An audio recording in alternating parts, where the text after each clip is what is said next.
여러분 안녕하세요.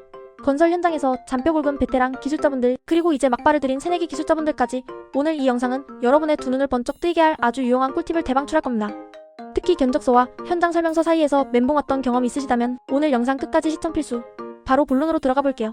어느 날 우리 회사에 견적 의뢰가 들어왔는데 현장 설명 조건이 좀 심상치 않은 겁니다. 딱 봐도 이거 만만치 않겠는데? 하고 싶은 내용들이 있었죠. 예를 들면 이런 거예요.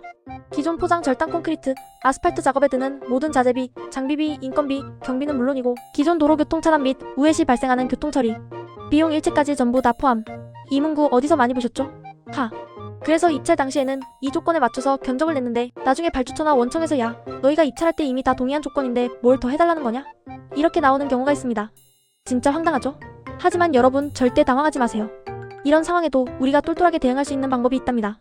이 문구만 보면 교통처리 비용은 그냥 다 우리 책임이구나 싶지만 사실 이면을 잘 들여다보면 반전이 숨어 있습니다. 이 문구는 입찰 시점에 이미 교통처리 비용까지 싸그리 다 포함해서 견적하라는 의미로 해석될 수 있어요. 그러니까 원칙적으로는 계약 금액, 즉 우리가 받은 내역 단가에 이 비용이 이미 반영되어 있어야 한다는 게 기본적인 해석이죠. 그런데 말입니다. 건설 현장이 어디 계획대로만 흘러가던가요? 절대 아니죠. 그래서 실무적으로는 특정 상황에서 얼마든지 추가 비용을 청구하거나 아니면 설계 변경을 요구할 수 있는 여지가 충분히 있습니다. 지금부터 그 핵심을 짚어드릴게요. 첫 번째, 바로 현장 설명서의 표현이 너무 추상적이거나 광범위한 경우입니다. 예를 들어 도로 교통차단 및 우회 시 비용 일체 포함이라는 문구, 언뜻 보면 명확해 보이지만 사실은 굉장히 애매합니다. 왜냐고요? 여기에 구체적인 교통처리 계획, 예를 들면 우회 도로를 얼마나 크게 만들지, 신호수는 몇 명이나 필요한지, 공사 기간은 얼마나 걸릴지, 어떤 장비를 얼마나 투입할지 등등 이런 구체적인 내용이 하나도 제시되지 않은 상태에서 입찰을 진행했다면 이건 누가 봐도 예상하기 어려운 조건으로 볼 수 있다는 겁니다. 너무 막연하잖아요? 교통 상황이라는 게 정말 예측 불가능한 변수투성이인데 이걸 전부 예측해서 견적에 반영해라? 이건 좀 아니죠.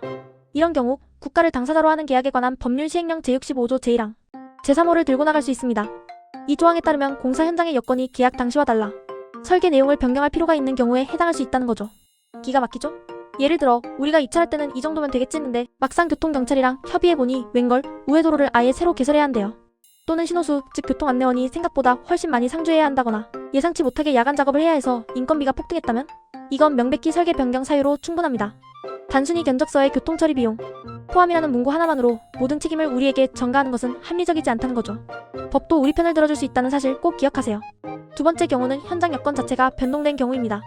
입찰 당시에는 그래도 괜찮았는데 공사 시작하고 보니 교통량이 갑자기 급증했다든지 아니면 인근 상가나 주민들의 민원이 빗발쳐서 우회 시간이나 우회 경로를 변경해야 하는 상황이 발생했다면 어떨까요? 이런 것들은 우리가 예측할 수 없는 불가항력적인 상황이거나 아니면 발주처의 지시에 의해 변경된 사항으로 볼 수 있습니다. 우리 잘못이 아니잖아요? 이런 예상치 못한 변동이 생겼을 때 우리가 가만히 있으면 손해만 볼 수 있습니다. 절대 그러지 마세요. 이럴 때는 공사계약 일반 조건 제19조 설계 변경 및 계약 금액 조정 조항을 활용해서 계약 금액 조정, 즉 추가 비용 보상을 당당하게 요청할 수 있습니다. 우리가 억울하게 손해볼 필요가 전혀 없다는 거죠. 건설 현장은 살아있는 유기체와 같아서 늘 변수가 발생하기 마련입니다. 중요한 건 이런 변수가 발생했을 때 어떻게 대처하느냐는 거죠. 법률적 근거를 가지고 조목조목 따져묻는다면 우리의 권리를 충분히 주장할 수 있습니다.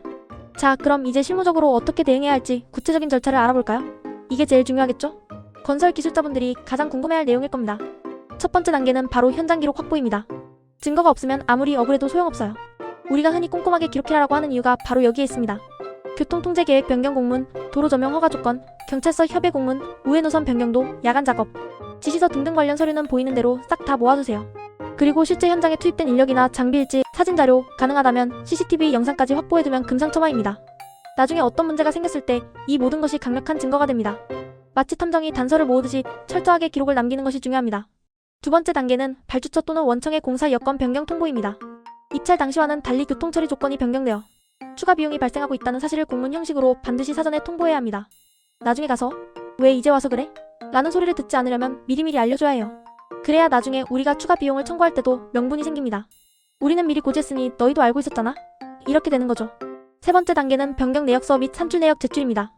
단순히 돈 넣어주세요가 아니라 구체적으로 어떤 비용이 얼마나 더 들었는지 상세하게 보여줘야 합니다.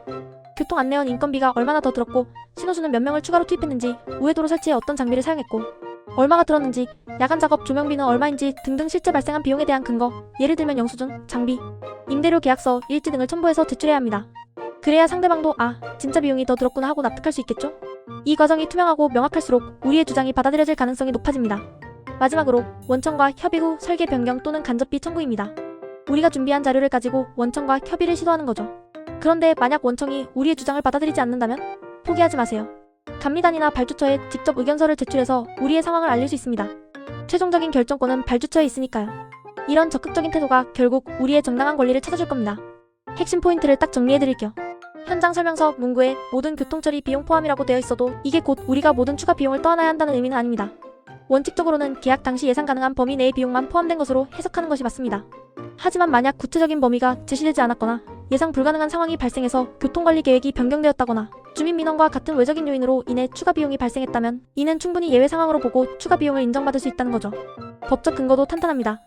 국가계약법 시행령 제65조나 공사계약 일반 조건, 제19조가 바로 우리의 든든한 방패막이가 될 수 있습니다. 그러니 대응 방법은 명확합니다. 이찰 내역을 꼼꼼히 확인하고 현장에서 발생하는 모든 변경사항을 기록으로 남겨두세요. 그리고 변경 사실을 미리 통보하고 산출 근거를 첨부해서 협의를 요청하는 겁니다. 여기서 한 가지 더 중요한 꿀팁을 드릴게요. 원청에 서류를 제출할 때 하도급 대금 증액 요청서 같은 직접적인 제목보다는 공사 여건 변동에 따른 추가 비용, 발생 보고서 같은 형식으로 제출하는 것이 훨씬 효과적입니다. 이건 단순한 요청이 아니라 객관적인 사실 기록과 법적 근거, 그리고 명확한 증빙 자료를 첨부한 보고서라는 인상을 줄 수 있거든요.